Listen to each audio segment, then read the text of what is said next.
Trust is you simply going like, I think I can be the authority on this decision now. I think I can decide what's best for me.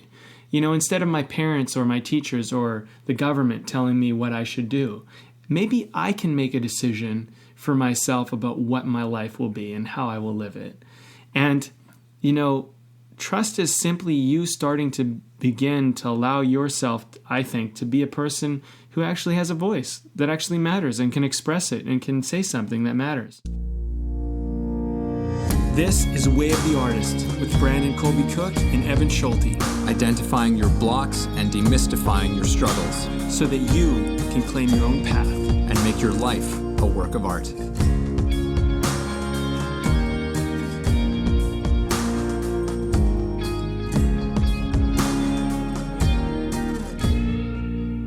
Do you trust me, Evan? Oh, this is I hate it when people say that. I hate it when people say trust me, because it always tells me not to trust them. But This is a little bit different. We're not talking about that. We're talking about trusting ourselves and talking about maybe even trusting the universe a little bit, if you want to call it that. Yeah. But the greater meaning, the greater thing behind our vision and what we're doing, and in the process of going through your life, pioneering your own way, being a leader of your own life, and going down a path that's maybe a little less traveled. It's your way. Trust is a really important thing. And Evan and I have declared this one of our master laws, meaning that this is a law that relates to just about every other law we're going to talk about in Way of the Artist. Trust you're going to find in just about everything. And a pseudonym, a kind of side name for the law of trust, is also the law of faith. And we'll get into that a little bit as well. But we're going to just call it the law of trust because it's a little more simple. And and we'll get into it. So I don't know if you have any opening thoughts you want to share. Yeah, I mean, man, you just crushed it on that opening line there, that segue. It was beautiful. So good. We've got so much to get into. Yeah, like you said, like trust was one of those laws that as we started crafting them, I won't say actually crafting is the wrong word, but as we started kind of discovering them and stumbling upon these things, trust was one that as we were exploring them, I was like, whoa, this one is connected. I think that like is literally connected to every single other law in some way. You could trace it to trust. Some of them more directly than others. They're kind of closer in the sphere of it, but they're all kind of within its wheelhouse. So there's so much for us to get into with this one and its implications for our lives, for our work. It's like this is a juicy one that has such massive, massive implications if we can learn to really embody it, to really live our lives in trust. Yeah. When we did our last podcast, we did 165 episodes, and we interviewed countless number of artists. And every single conversation we had, at some point, trust always comes up. There is some point where you need to have a little bit of faith in yourself, or faith in what you're doing, or faith in your vision, and you need to kind of be willing to go out into the unknown, which is something we'll talk a little bit about. And you need to have a little bit of courage and a little bit of patience to know that what you're doing is leading you somewhere. Yes. And it's opening up doors or creating new avenues or paths that you might not realize are there. One thing that I'd like to share, just to give people kind of a filter to frame this episode through, is with the law of trust, there's many other elements that come into play here, but the way I look at it is like this. You have a vision or something that you want, and you're in the process of taking action towards it. You're on your path. Trust becomes pretty much the next thing. Once you start seeing that you're in a process of going through this whole journey, trust becomes the next fundamental, foundational step. And the best way that I can help you to understand trust, from my perspective, is that the place you're in right now, you might not know how you're going to get to where you want to go. Mm-hmm. But trust is knowing that if you take the action you know you need to take now, in the present moment, at this moment, in the process of what you're in, if you just take that step, you will get a new point of view, a new perspective, and you will see things from a new light, And eventually, as you change your position, a way will be revealed to you that was not readily available or visible to you in that moment. And trust is having the faith and the belief that as you take action, the doors and avenues will open up and they will show you the way. So you don't have to have all the answers today. You just need to trust that if you do what you know you need to do today, that it will lead to you having the answers you need later or the vision you need later. Yeah, because the how might not be immediately apparent, like that, like is in, way down the line. It's like, well, I don't know. It's like if you were to use the metaphor of like a literal path, like if you were up on a mountain path, it's like there's trees and rocks and it's going to take bends and turns. You're not going to see what's around the next bend. You're not going to know what's there. You can only see this however so far in front of you. So it's like, oh, okay. And you take the steps, and then once you start to get around the corner, that's when you start to see the next steps that are to take. That's, we talked a lot about that kind of in process in our last episode. And I think trust and process, like, because process is another one of those big master laws.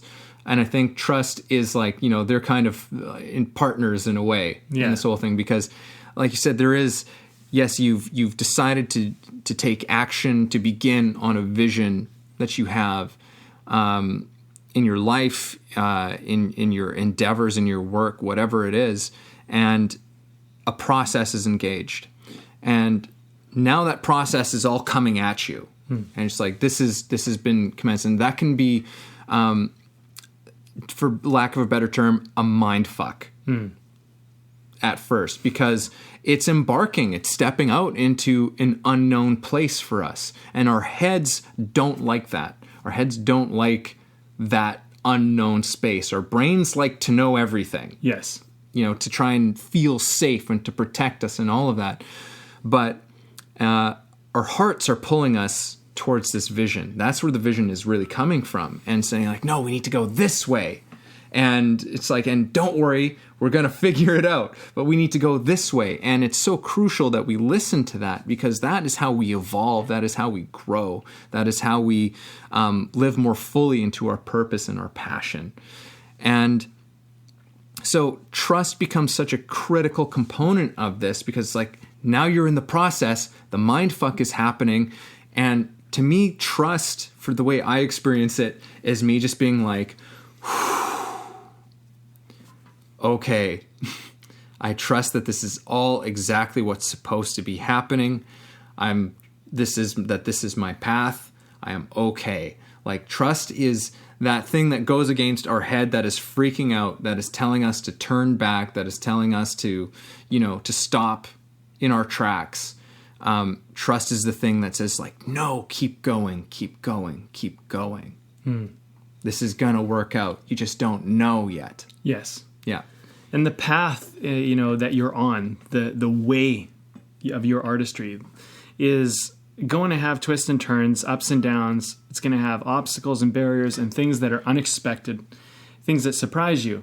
And I think when we begin our way as artists, right? When we decide to take the leap to do something that is of our own accord, that is our own signature in this life, those first early steps are sometimes, they're very difficult to kind of start taking those steps. But once you start taking them, initially they can be quite easy in my experience, because it's I know what I need to do. I need to go do this. And then you start going to do this. You start climbing the mountain that you're going to climb. And in my experience, it's kind of a little like this. Not always, but a lot of the time. I'm down in this valley, and I'm looking at the mountain I want to climb, and I see the whole mountain, and I go, I could climb that. I'm like, I don't know, like, I get it. I don't really know all the twists and turns and what's it gonna be like once I get into the forest of it all, but I could climb that. And we're not talking about a hill. We're talking about a real mountain, like, or maybe it's a mountain that's in the range, and you got to climb a couple other mountains before you get to that mountain. Whatever. Just stay with me.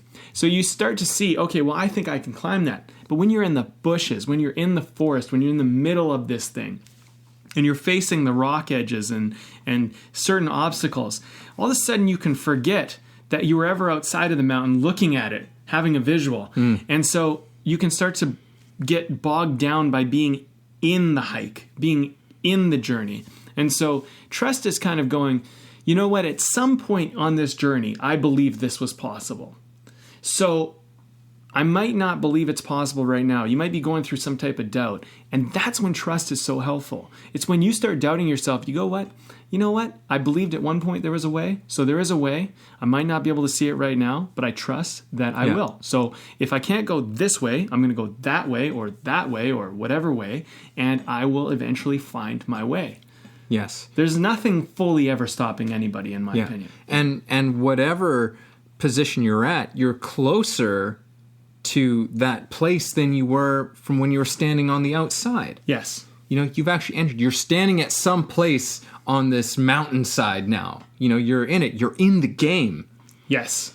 Like, and I think that's reason to trust. That's a reason to continue to move forward, because it's just like you're closer than you've ever been to this vision.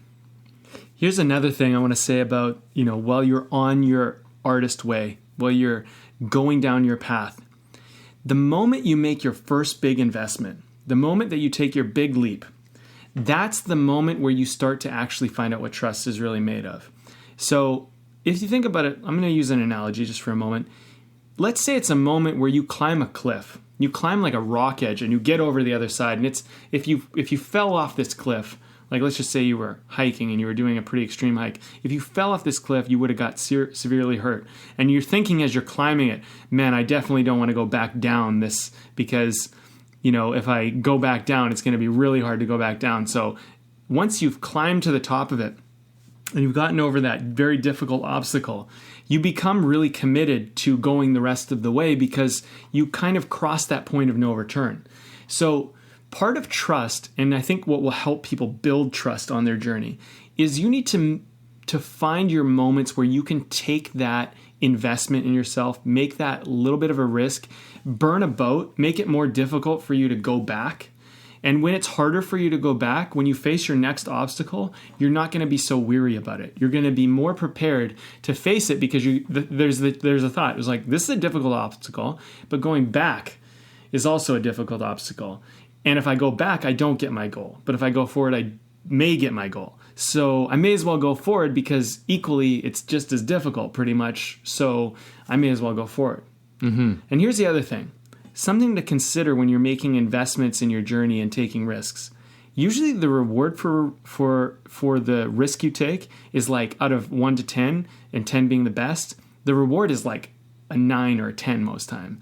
The downside is usually only a 2 or a 3. So even if you do fail at the risk you take, usually the downside is not even comparable to the upside. Mm-hmm. So it always makes more sense to actually go for it than it does to not. Most things in my experience are not a 50-50 draw. It's not a gamble like it is in like a casino. Actually, At a casino, it's a 40% win, 50% draw on your best odds pretty much. Yeah. You know, but in this case, you're dealing with more like an 80-20 or a 70-30. So the 70-30 is in favor of you winning.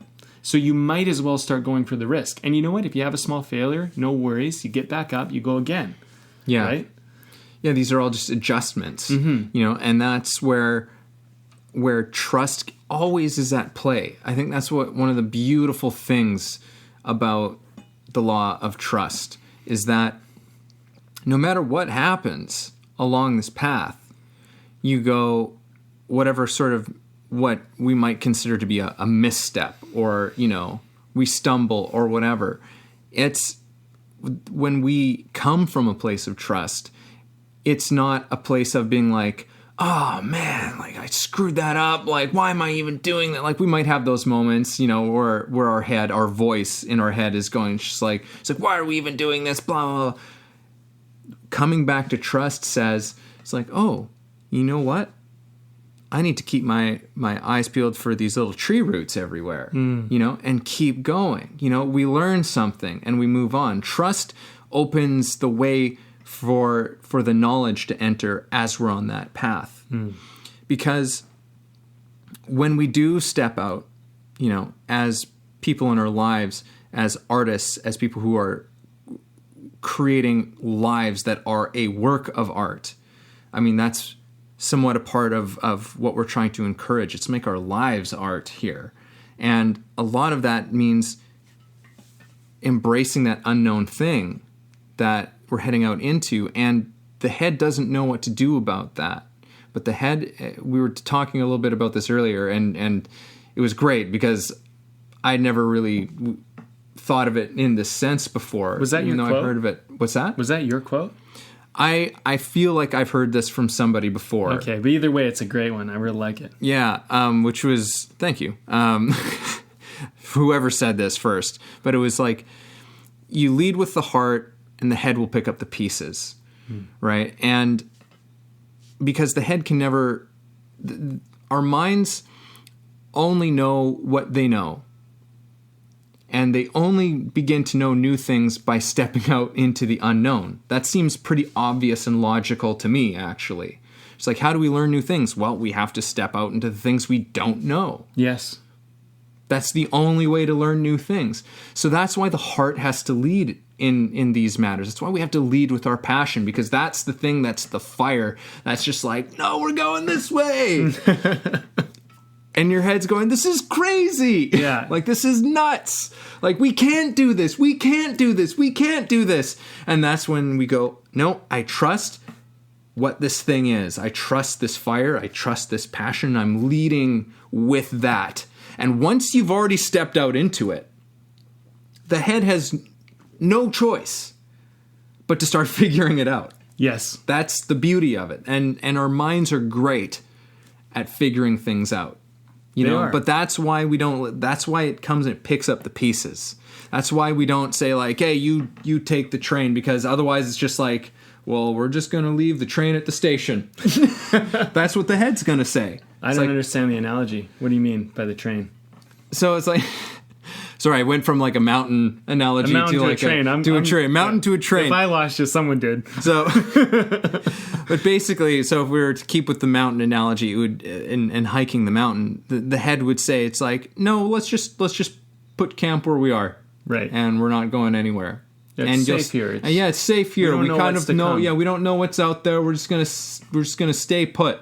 Yeah. Forever. Yeah. That's until the thing further notice. Yeah, that's what the head doesn't. No notice is given. That's what the head doesn't tell you, and or the train doesn't leave the station. Right. The train's never going to go to the new place. Right. It's going to stay exactly where it is, because that's where it feels safe, and it's a very tempting thing, and you know, there's nothing wrong with staying in a place for a little while. I'm not gonna say there is. It's good to sometimes just take time to just take things in and be present with where you're at and enjoy it and appreciate it. But we're beings of evolution. Yes. We're beings of, it's like, all right, let's create something new now. I mean, we're artists, aren't we? Like, we're talking artists. We're all about creating things. Let's create something. Mm-hmm. And that means stepping into the unknown continually, and consciously stepping out into that. So the head doesn't tell you that, like, staying put comes with this asterisk of forever. It's not just like, for now, the head's saying, no, we're going to stay here forever. It might say, it's like, oh, yeah, sure, just for now. But it really just wants to stay forever. Mm-hmm. It's like, no, that was great what we did before. We've done that. Now let's just stay here now. You know, like, let's. Have you ever heard that saying, you're too smart for your own good?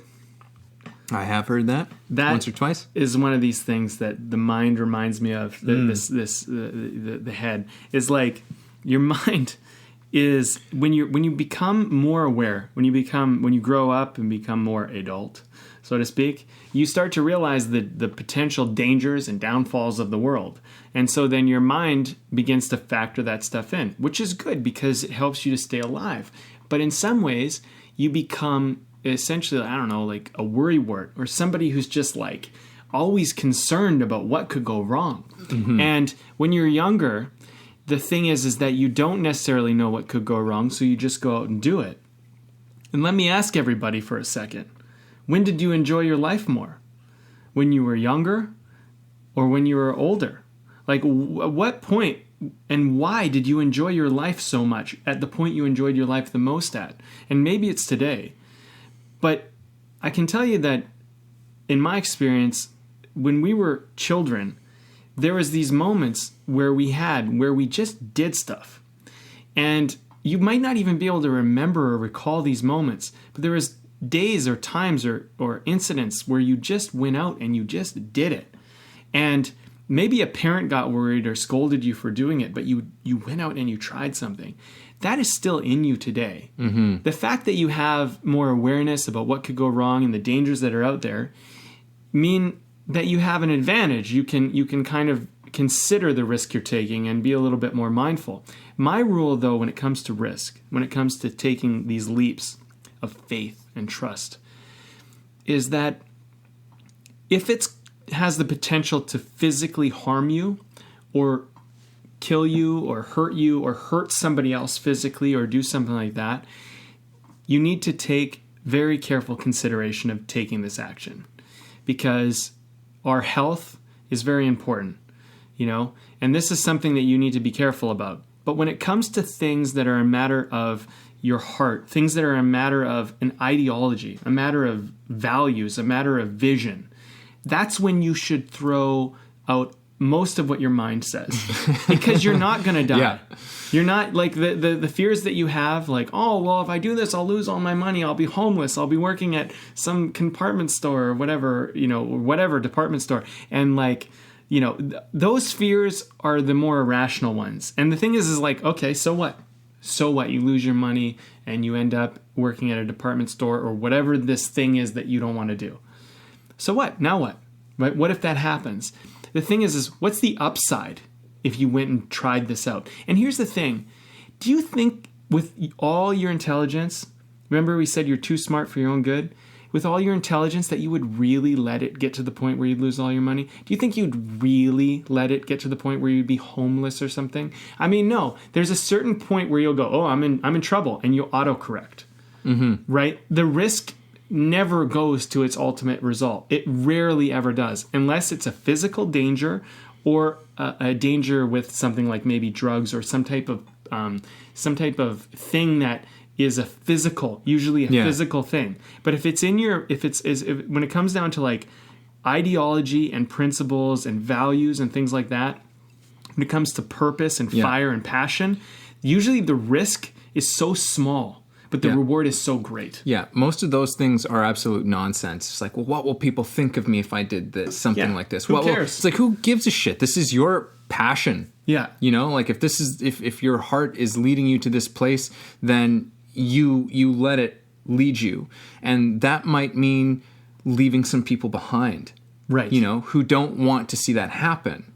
And that's maybe a separate conversation of creating boundaries and for ourselves while we're doing this. But yeah, that's part of it.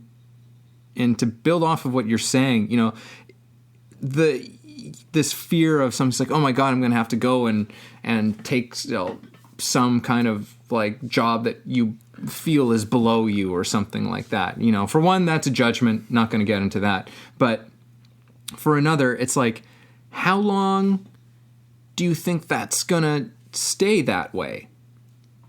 Like, how long do you think, we seem to think of these fates for ourselves in these like infinite and forever terms. Just like, no, if this fails now, then, or if this doesn't go the way I want it to, then I'm going to be stuck doing this for the rest of my life. And it's like, why?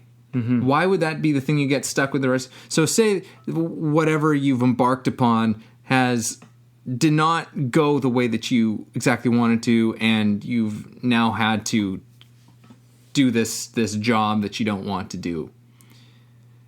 So you're going to do that for a little while, and you're going to be like, oh man, I'm doing this. I never wanted to be here. But you're surviving, mm-hmm. getting yourself back up on your feet in the process. And then what's going to happen is that some little fire is going to like stir inside of you again. And it's going to go, hey, let's go and do this. Yeah. Let's go and create this. And your head's going to go, no, we've been through this. Do you remember what happened? It's like, yeah, but we're okay. It's like, I'm alive. I'm fine. Here we are. I'm still standing and I've learned a lot. I'm not going to make the same mistakes again. Let's do this. Yeah. Like that's literally the worst, like that's the worst case scenario. That's really the worst case scenario. I was talking, and it's probably not even going to happen. It's probably not going to happen. I want to share a story because I was talking with somebody, a producer who's doing quite well in the industry right now, and we were talking about this, and they were saying like, I love what you're doing with filmmaking and stuff like that, and they're like, your content's great, all of this. They're like, share your story because that's what people want to hear about what you've done. Because there's one thing about the content you're sharing, which is great, but when you share your story, it makes the content like 1,000 times even more powerful. So I want to share this story because I think it's an important one. I had one of my worst fears realized going after my dreams. I had a partner, a best friend, betray me in the process of making something. I went through the process, the thing that they tell you, don't go into business with your friends. Don't go and do this. I went through the experience. It was the most painful, most heartbreaking experience of my life. It was equally, if not worse, harder than the hardest romantic relationship I've ever broken up with. Because the thing is like the heart hurts. It's not just a business loss; it's a personal loss. And the thing is that do I regret going through as it is? Do I regret doing it at this point? I look back and I go, no, I'm grateful for everything. The friend that I had, and it's unfortunate to me that the person chose to make the decisions they made. But it breaks my heart that we're not friends anymore. It breaks my heart the way things played out. Because I love them, I truly do. But they taught me so much about business, about my dreams, about my standards and my principles. And we did something great together. Even if these things happen, whatever, say what you will about the guy, but Tony Robbins, at a certain point, his business partner stole millions of dollars from him. Nearly sunk his entire business and everything he had worked for. And he had crawled from a very difficult place to get where he was. Many people have had these experiences. That's why it's talked about with partnerships. The thing about trust is that you go, if the worst possible things happen, will I be willing to get back up and go again? And that's really the question. If you're someone that's going to say, I'm going to roll over and die if the worst thing happens, then you are doomed to live a life that is based on safety, that's based on security, and that's based on what everyone else does. And if you're satisfied with that, by all means. But if you're not, that is an answer that you have to look in your own heart. And the thing is, you're probably not. You're probably not. And so here's the thing. I went through my struggle. I went through even a depression from this. I questioned if I still wanted to be into filmmaking anymore. I'll tell you the worst moment that ever happened. I'm going to tell you this because this wasn't even in my wheelhouse of the worst moments that could happen. I was on set. I had invested my life savings. Now just understand that. Every penny I pretty much had went into this show. And I went on to set.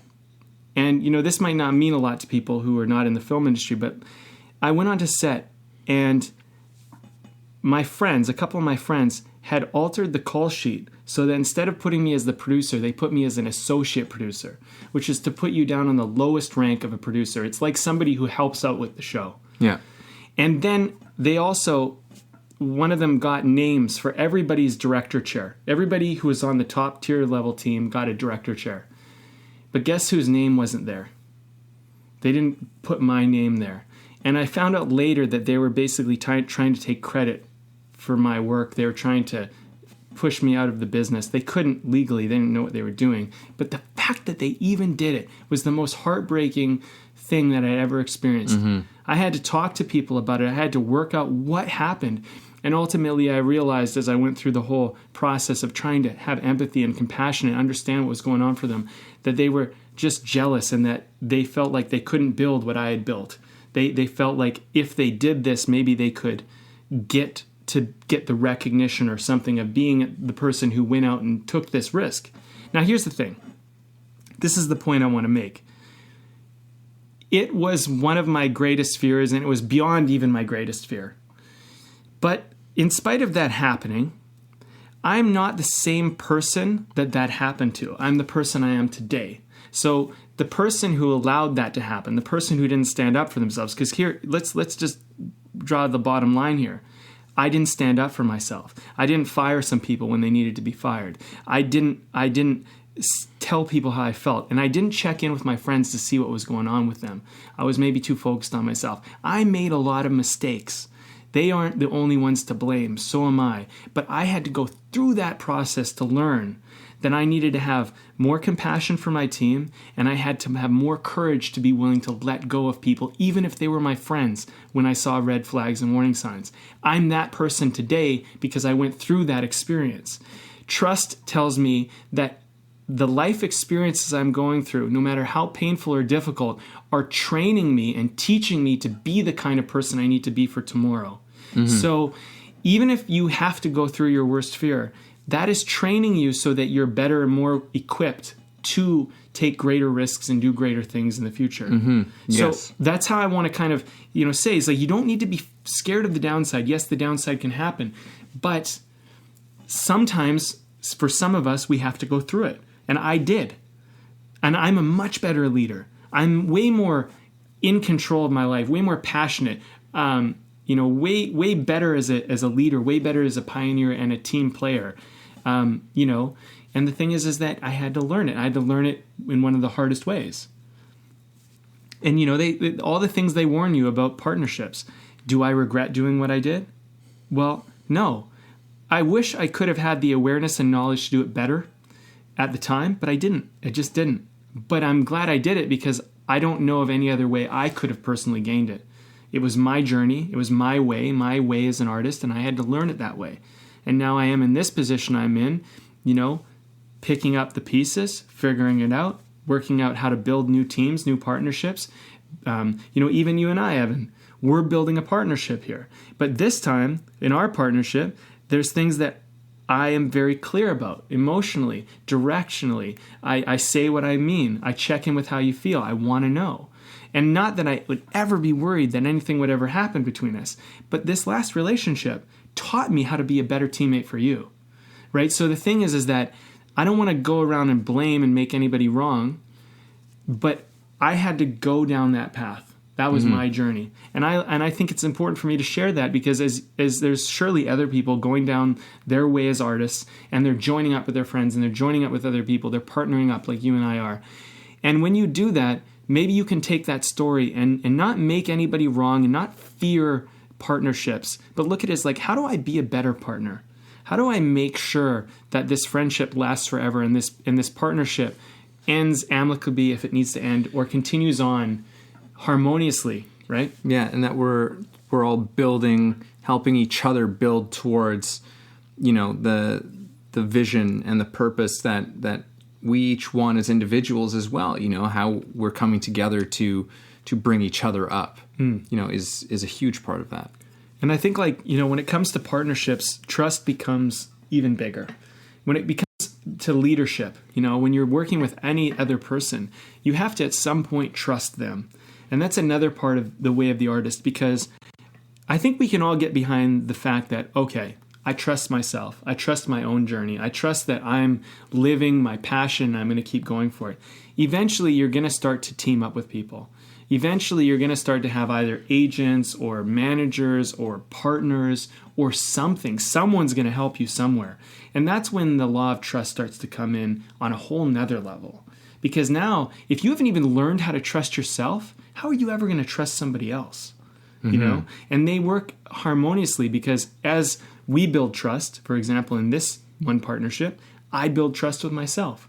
You help reflect me back at me. And I think that you really begin to level up your level of trust in this process when you start to figure out how can I collaborate and team up with people. Mm-hmm. But you got to get your own doubts out of the way. And I think, like Evan pointed out, you got to lead with your heart, and you got to take some risks with your own heart before you can expect others to take risks for you. You can't expect people to do this for you. This is your way as an artist. It's not other people's way. But what will happen is when you go your way, you'll find other people that want to go your way, and you'll go together on that way. Yes. Yeah, you'll always find there are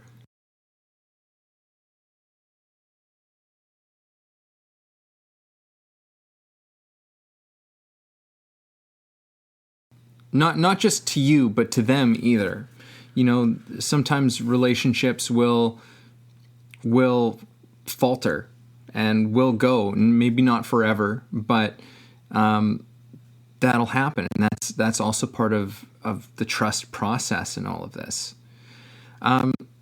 You had said something earlier about childhood, about, you know, being a child and how most of us were as kids. And it made me think of I don't remember who said it, but it was the creative adult is the child who survived. And I also find it very interesting that on a psychological level, one of the biggest things that we see in our society is people grasping onto their childhood. You know, like as this idyllic time in their lives, people long to return to their youth and their childhood. And it's like, you know, that for one, that's impossible. It can never happen. For another, it's like, well, how can that thing, how can we carry that with us? You know, that child's heart with us. And that's a huge part for me, of trust, because one of the related laws to trust is play. Because when we are able to trust where we're at, that we are, for one, like the law of trust also says we are exactly where we're supposed to be, or we adopt that attitude where we're just like, I'm exactly where I'm supposed to be. And from that place, there is a freedom that comes out of it that allows us to play, that allows us to find joy in the process, even within the mind fuck of all things. Trust allows us to enjoy it a little bit more, and even a lot more. I agree. You know, I think about, you know, when you're a kid, if you were provided with a safe childhood, you know, not everybody was, and you know, but most of us can probably at least touch on. We can touch on it to some degree. Memories. Even if we didn't know we were in danger, at some point as children, we had a certain sense of trust and faith in that we were taken care of, and when you're in a place of trust, you really do find out that you have freedom, because now you're not worried about all the things that could go wrong. I think the trouble that a lot of adults experience, and I've definitely experienced it myself, is that we don't trust our circumstances. And so then we don't play and we don't relax and we don't find our state of joy. And so one of the things about this law is that you creating a place, an environment, and really looking at how you can shape that so that you do feel safe and that you trust that you're safe so that you can play.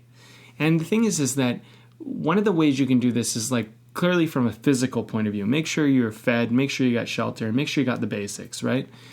But, you know, don't make the need for safety so high. Like, well, I need to be eating filet mignon every night. Like, no, that's not true. You know, if you're getting fed, if you're warm enough at night, if you're not being physically harmed or hurt or something like that, then you're probably okay. Within that realm, whatever that is, you're good. Then it becomes about the psychological safety. And you brought something up earlier, which was like, well, what will people think of me? That is a self-imposed fear. That is a self-imposed danger. That it doesn't matter. The way that I've dealt with that is I go, well, if I'm worried about what other people think of me, then I'm living based on what their standards are. And am I okay with that? When I ask myself that, I'm not. I want to live by my own standards. Now, how do I want to be? Regardless of what anyone else thinks of me. What will I think of myself? Here's the better question. What will I think of myself if I don't do what I want? What will I think of me if I wimp out on this? That's the person I'm concerned about. I don't give a shit what anyone else thinks of me. And you know what? Some people don't like what I do. Some people, they're not gonna. Some people are gonna get jealous. Some people are gonna make fun of someone for the things that are those benign reasons. What I'm concerned about is when I look at myself in the mirror at the end of the night, brushing my teeth or whatever it is that I'm doing, do I like that guy? Did that guy live up to the life that we said we would do? And that's where I think the idealism and the sense of principles and values start to come into play. Because you don't want to look at yourself and be like, I'm not living my life. Yeah. And the thing is, here's the one thing. You can lie to everybody else. You can pretend to be a big deal to everybody else, and they might believe you. But you cannot lie to yourself. That is one thing you can't do. It's this godly power we have where we see all. You see yourself in every moment. And when you lie, you know you lie. And when you wimp out and you choose the coward's way, you know you did. So trust is going, I'm taking the courageous choice today because I know that I will look at myself at the end of the day, and whatever comes of this, whatever result comes of this, I trust that I will like the person that I'm looking at in the mirror because they showed up. And if you start living by that standard, this shit becomes really easy. But if you're living by the standards of other people and what they think of you, you're going to be checking Facebook or Twitter or something, checking their lives, seeing what they're doing, comparing yourself, and feeling like crap.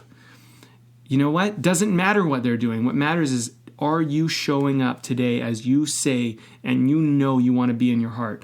And the rest takes care of itself. And trust makes you go, I'm going to be safe as I do it. That's what trust does. It goes, don't worry, you're going to be okay. And we talked about something before. I'm just going to read it out. It said, don't worry. Let go of the past and the future. Embrace the present. Let go of the ideas of what or who you think you have to be. Just be. You are good enough. This is trust to me. This is the integral part of it. Think about yourself when any moment throughout the day, am I going to like who I'm looking at the mirror at the end of the day based on this choice? And choose the choice that you're going to like the person more at the end of the day, because that's the person that's always watching. And by the way, most of the people on Facebook, they don't care, no matter how big of a deal you are. They care about themselves. That's really what's going on. Yeah. No, I think it's, trust is a thing. This is like one of the weird paradoxes about trust, is that we feel that by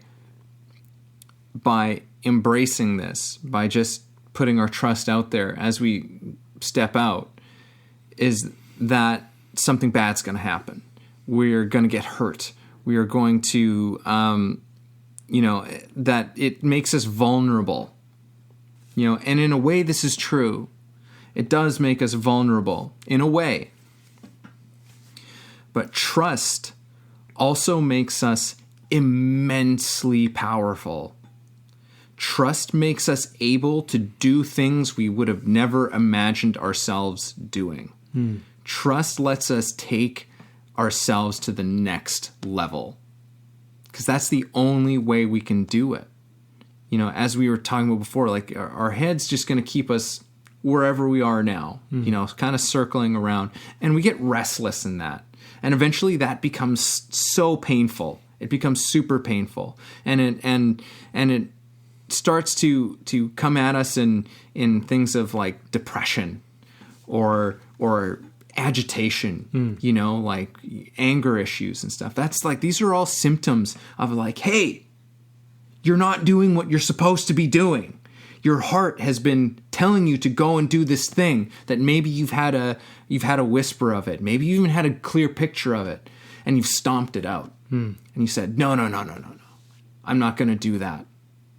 No, I can't do that. And that's where our trust comes into it. Our trust is like, no, step out with this vision, with this thing that is inside you, and move forward with it. Yes, it is scary, but it is going to be totally fine. And this is going to take you to a brand new place, and it's going to blow your fucking mind. It's like, and this is my one thing too, is I was at this retreat and we were going through this visualization exercise, and it was all about, like really getting a clear vision of a place we wanted to go in our lives. And then it was kind of, then it's like, now surrender it to kind of like the world and to the universe. And it said, because you don't know how that's all going to unfold, and it could be different than what you have thought today, but it could be better than what you thought today. And it was leaving this window open. It's just like this, however this goes, and however this unfolds, and wherever this ends up, could be absolutely better than what you thought to begin with. And the only way for us, like, I'm like, as we're talking about this, the more and more clear I'm getting on this, where it's just like, it's really, trust is so crucial. It is really the only way that we're able to take the steps we need to take, because otherwise fear will crush us. Our fears and our doubts and these little nagging voices saying that you're not enough, you're not good enough, blah, blah, blah, will have their way with us. And then, I mean, just think of that. Think of that then becomes your life. That's the place you live. That's the person you're carrying around all the time. That's who you have to live with, is a person who's afraid all the time, a person who is small all the time. And that's not what we're meant for. No. That is not what any of us are meant for, and especially not as artists. As artists, we have to be bold. We have to be pioneers, as you said. And that requires stepping out into the unknown. And the only way we can do that is with trust in our hearts. That's a good good point, man. And you brought something up, and I don't want to leave it on the table. I want to make sure it gets mentioned. You talked about depression and repression and stuff like that.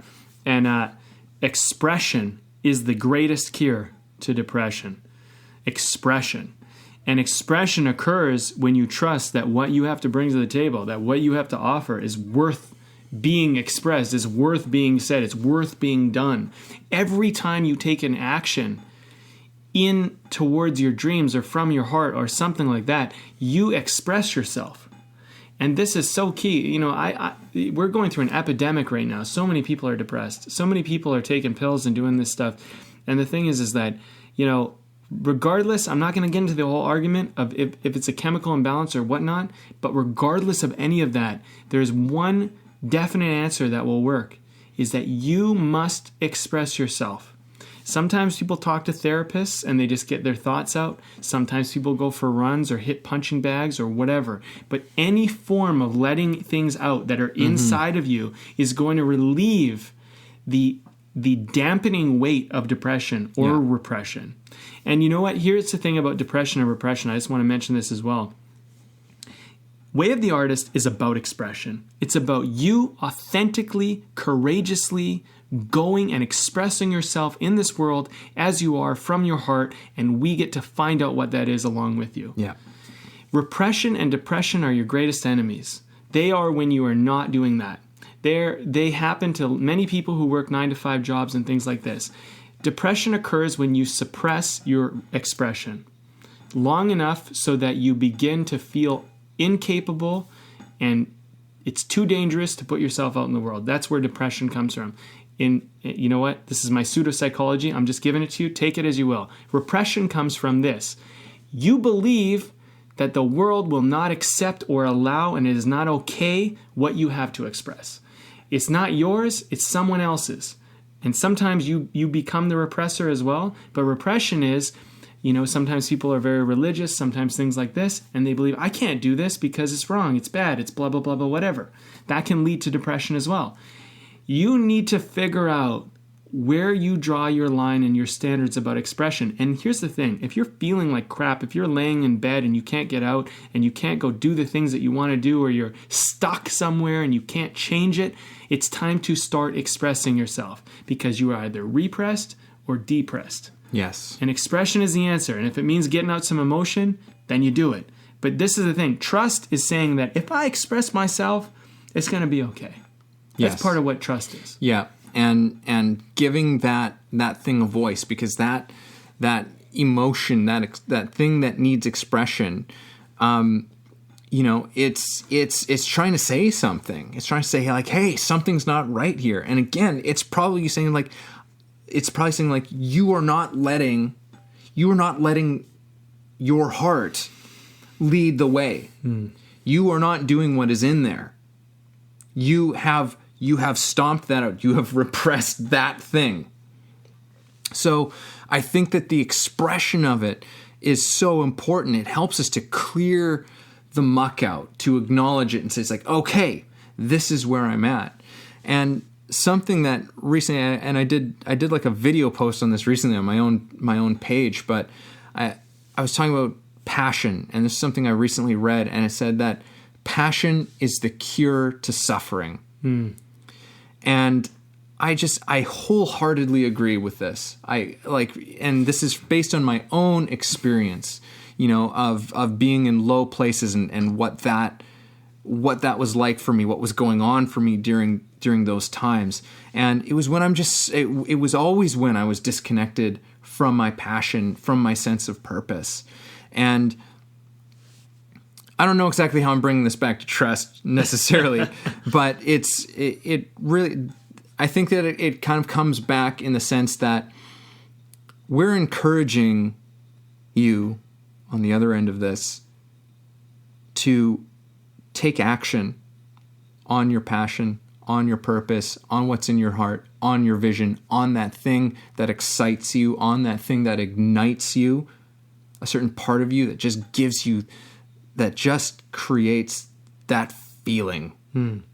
That feeling. You know that feeling that I'm talking about. You know that feeling. We've all felt this feeling before. And how we ignore it, how we say we can't do that. And that's when the problems come up. There's a set of challenges that do indeed come up when we say, all right, I'm gonna take action on what's in my heart. I'm gonna take action on my dreams. And I'm deciding to do it.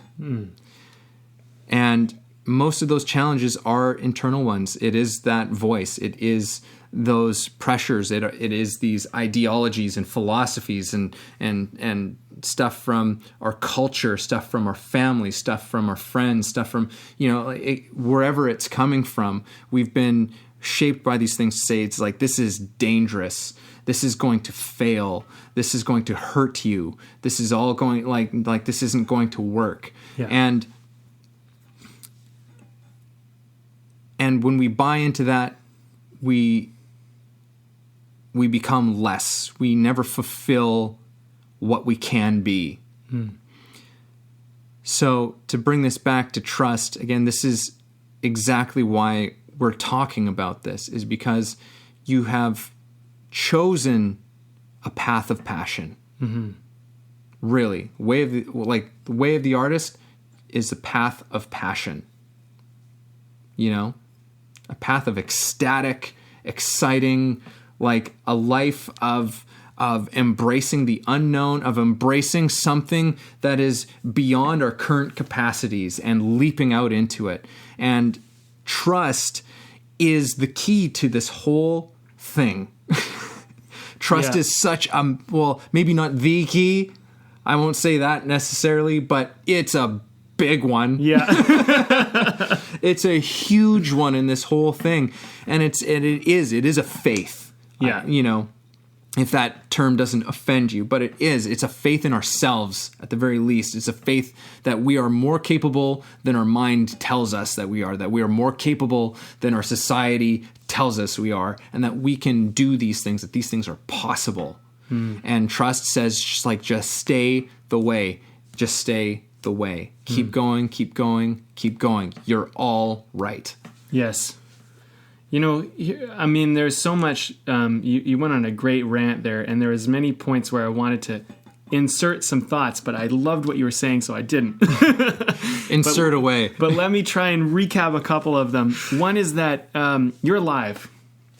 Bottom line, you're alive. You got a life right now. What are you going to do with it? Are you going to let yourself get droned out living what everyone else tells you you're supposed to do? Here's the thing.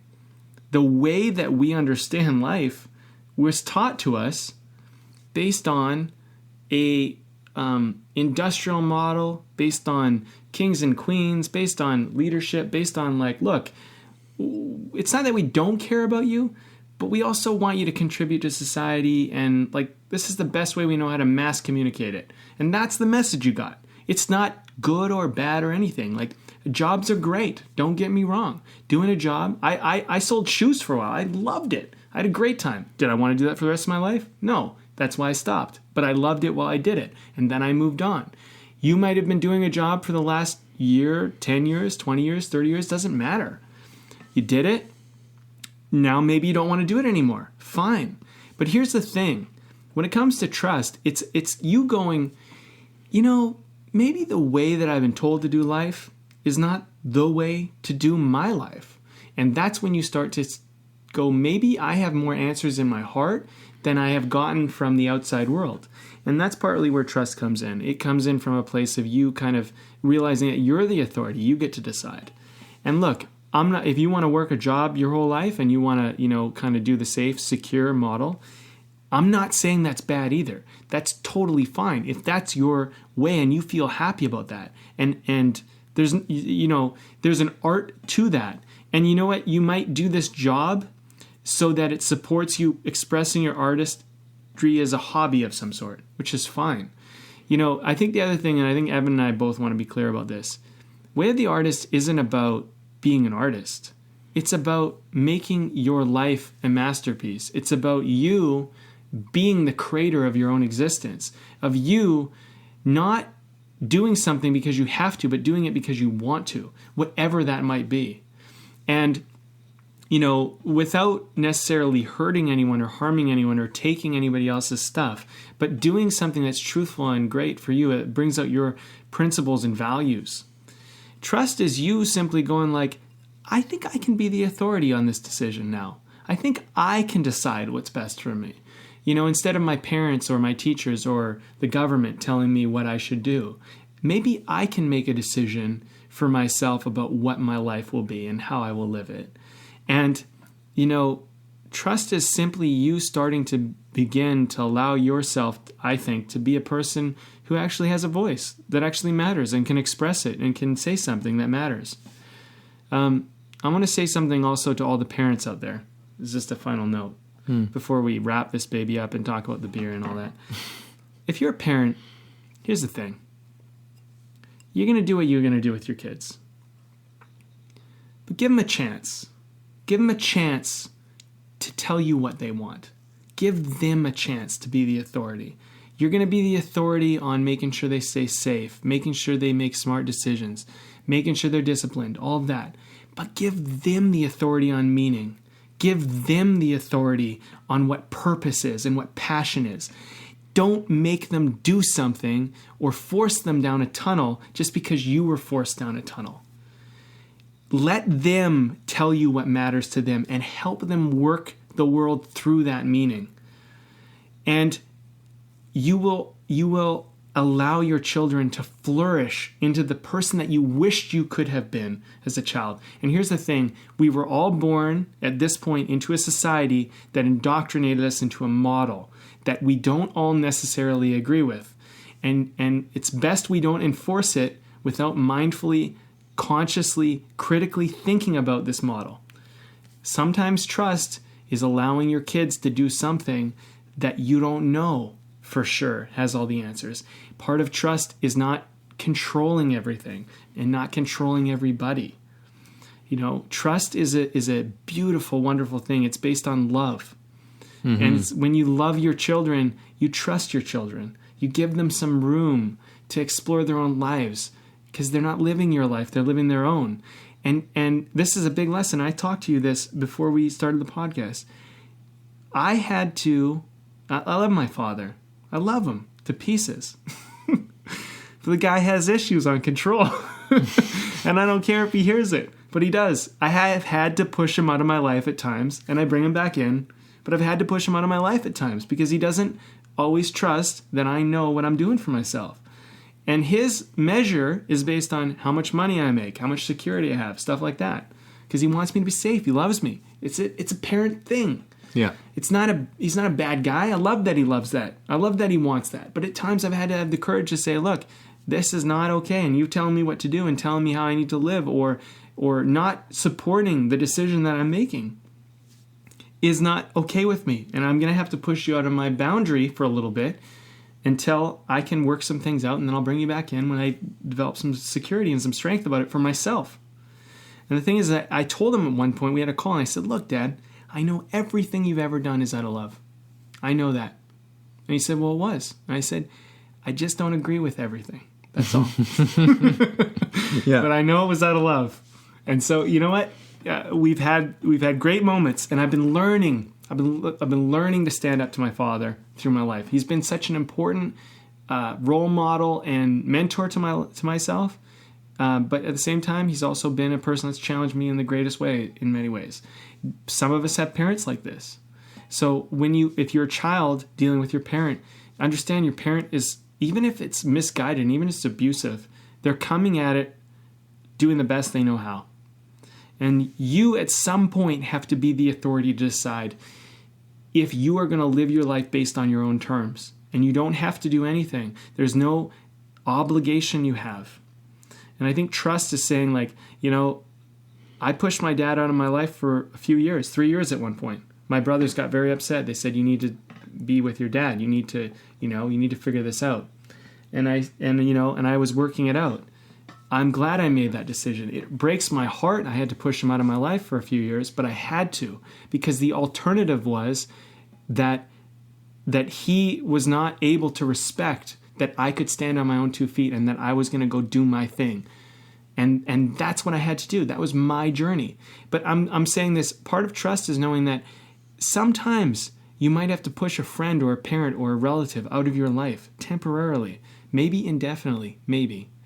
But trusting that you know in your heart what the right decision is. And look, I'm not a master of the universe. I don't know everything or really much of anything, but I can tell you this. I've lived my life as truthfully from my heart as possible. And if I was to die today, I could say that I have lived a fulfilled life. I have lived a life that was meaningful and purposeful for me. And I wish that upon everybody. I really think that, if you can be, in your 30s or 20s or even your teens, and you can say, I'm living my life full out, or you can be in your last years of your life and you can say, I'm living my years full out, then you trusted.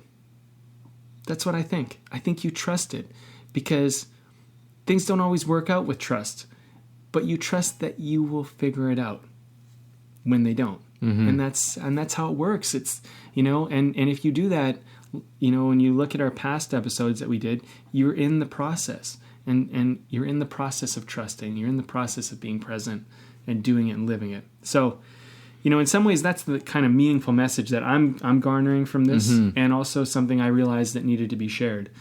And I like to bring in a little personal, just so people can kind of understand. This isn't just talk. This isn't theory. This is real life shit for both of Evan and I, and the other artists we have. This is real life stuff. This is authentic stuff. These are people who are doing it. These are people who are living their lives, and they might not be famous, all of them.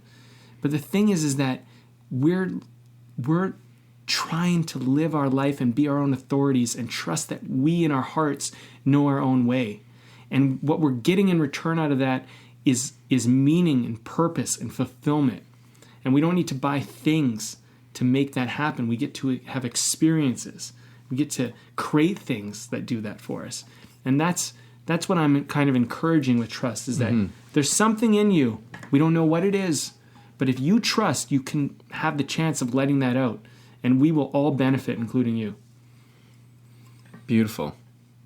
Yeah, I don't know. I just felt like it needed to be said, man. Well, beer? This was your choice of beer today. All right. Why don't you continue gabbing? I'll continue gabbing. about what this is. So this is not a promotion for any beer companies or anything. Evan and I, when we were writing scripts back in the day, we used to have a beer and chat about our life as artists, and then we get into screenwriting. And we thought, why don't we start recording some of these conversations? They're pretty good. Maybe someone would benefit from them. And so beer spurred on great conversations about artistry, and that's why we share beer at the end of every show. There's a little history for you. This one's Strathcona. I love them. I think they're great. They're fantastic. This is a Vancouver-based craft beer company. They have a great name for this particular beer. It's called Get Down on It. It's an India Pale Ale, and it's 7% alcohol. What do you think? It's really great. Like, this was like a real interesting one because it is an IPA for sure. Like, it's rich, it's strong, but some really interesting stuff with it. Golden oats and a touch of lactose sugar. So yeah, it kind of has a nice smooth something to it. I like to round out the smoothness of it. Yeah, it really rounds out that that very sort of like kind of like face punching, almost bitterness of what an IPA normally is. Totally does. Yeah, that's a good way to put it. Yeah, because you get the IPA, but you get that smoothness with it. Mm-hmm. It's been a real easy drinker, and the fact that it's 7% is actually kind of sneaky because I personally don't notice it. And just a little side note for those of you guys who don't like IPAs. I didn't like IPAs when we started this show way back in the day, our first podcast. But then we started having more of them, and I started to acquire a taste for it. And I think that it's one of those things. This is I've had a lot of them now, and this is a good one. This is definitely one of my top favorite IPAs I've had on this show. Excellent. So I don't know, man. Like, what do you want to leave people with on this? I just want to leave it with something as quick as I can make it. Is that trust, to live your life with trust, is borderline illogical. It's borderline crazy. To our heads, it does not make sense. But it does make sense from the angle of, I know it is the only thing that allows me to really grow, to really evolve, to go deeper, to go further than I've ever been before. That's what it gives me. It gives me courage to step out. And in that way, it makes complete sense to me. So trust and courage they're very much related. Yes. Because, courage is an interesting beast, because sometimes the willingness to go and do something that is scary is difficult. But if you have that trust and you go, okay, you know what? I'm going to trust. And so then you find courage you didn't know you had. Mm-hmm. And sometimes, and I wanted to mention this earlier, it just came to mind, but sometimes going backwards is the most courageous thing you can do. It's the most trusting thing you can do. When I was playing soccer, and this relates to both hockey and basketball and football and just about any sport you can think of, but particularly in soccer, this occurred, where the coach said, don't ever be afraid to go backwards. Sometimes we got to play it back before we can play it forward. Yeah. And there's this, with these sports where there's a goal or an end zone or something at the end, usually the drive is towards the net. Usually that's what you're trying to do. But with really high caliber teams, they know how to play the ball back. They know how to play the puck back, or whatever the thing is, back, because they realize that there's a new angle you can approach the defense from. Yeah. And there's a new way to go at it. And sometimes going forward causes you to lose control or lose possession. Sometimes going back allows you to kind of take a breath, figure it out, reapproach. Yeah. And so I think with trust, sometimes you go, oh, I went down this path and I reached a dead end.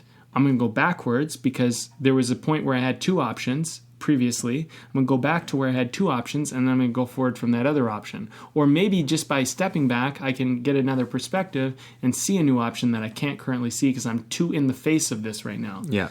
And that's part of trust too. And you're I just want to say this, you're not giving up you are backing up. It's very important to remember. If, there's this saying that I really don't like, where it's like people are like, I never give up. That's dumb. Back up. If you don't back up, then sometimes you need to back away from something. Sometimes you need to walk away from something. That is not giving up. That is giving yourself some perspective, changing, because forcing something that doesn't work is insane. It is not good. And so trust is going, I believe that if I just step back, get some perspective, take another look at this, try another approach, that I will find the way. Because sometimes where you are is just it's a no-budge zone. You're in a no-go zone. And you got to get out. And that goes for relationships, goes for jobs, goes for the place you live, goes for all sorts of things. So sometimes if something's not working, and it's not working, and it's not working, and it's not working, consider backing up or walking away and trying a new approach. And that does not mean you're giving up. It does not mean you're a quitter. It means that you're smart and you're considering new options, which is always good when it comes to trust. I used to think of something Dan Millman said. Okay. Which was, sometimes you got to take a few steps back so you can get a running start. I love it. The guy's brilliant. All right. I guess that's it for us then. That's it.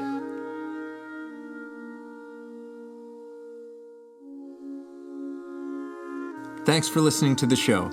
If you got something out of this, if you feel it improved your life or your journey in any way, please take a moment to subscribe, leave a review, or share the episode.